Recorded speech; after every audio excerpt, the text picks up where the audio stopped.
Garde à vous.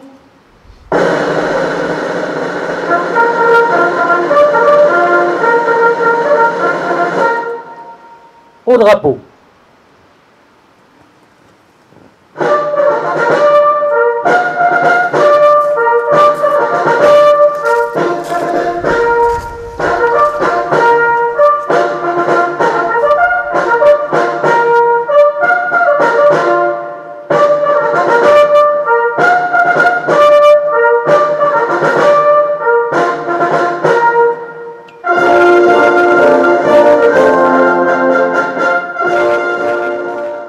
Monsieur le président de l'association Mémoire de Vendargues, Mesdames et Messieurs les porte-drapeaux, Messieurs les membres de l'association Mémoire de Vendargues, Monsieur le représentant de la gendarmerie, Mesdames et Messieurs les présidents d'associations, Mesdames et Messieurs les élus, Mesdames et Messieurs, écoutez, je crois qu'on va tous s'accorder que toutes les générations qui sont représentées dans cette rotonde vont s'accorder pour dire qu'après des décennies de relative tranquillité, la France, plus particulièrement, traverse depuis une dizaine d'années des moments difficiles.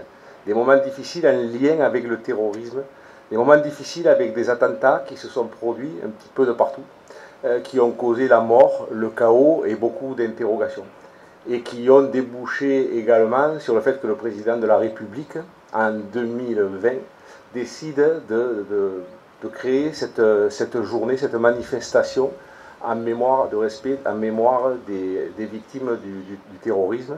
Et nous avons, lors du précédent mandat, érigé avec M. Bonafy, avec Jean-Paul Finard, avec Pierre Dudieuzère et de nombreux élus et membres d'associations, cette stèle en l'honneur du colonel, bien sûr, Andrew Beltrame, mais également de toutes les victimes du terrorisme. Parce que pendant ces quelques années qui viennent de s'écouler, c'est quelque part tout ce qui fait notre civilisation, tout ce qui fait le mode de vie à l'européenne et à la française qui a été touché et qui a connu énormément de pertes. Bien évidemment la liberté d'expression, bien évidemment le fait d'aller prendre un verre en terrasse ou d'aller assister à un spectacle, des membres des forces de l'ordre, monsieur le représentant de la gendarmerie, un prêtre, un professeur des écoles et bien d'autres anonymes. Voilà, donc il faut garder tout ça en mémoire et merci à nos forces de l'ordre pour tout ce qu'elles font, mais merci également à celles et ceux que l'on ne voit pas, qui travaillent dans le service du renseignement, qui mènent les enquêtes et qui ont très certainement déjoué de nombre d'attentats.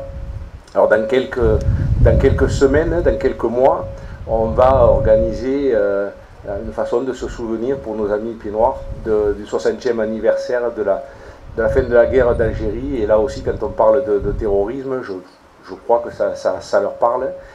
Et enfin, et j'en terminerai là-dessus, le monde évolue très vite. Et après cette décennie d'attentats, quelque part, avec ce conflit né il y a quelques jours, il y a quelques semaines en Ukraine, je crois qu'on peut parler carrément de terrorisme d'État, avec alors un État, mais surtout un État libre et souverain, mais surtout un président qui souhaite annexer un autre État libre et souverain. Voilà. Donc ça, je crois que c'est inacceptable. Je crois qu'il faut qu'on le défende. Je crois qu'il faut d'une manière ou d'une autre que l'on reste vigilant pour défendre ce que l'on est, pour défendre ce qu'est notre mode de vie, avec la sécurité bien sûr, et avec la liberté, pour défendre quelque part notre démocratie. Vive la République et vive la France.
sorti des autorités.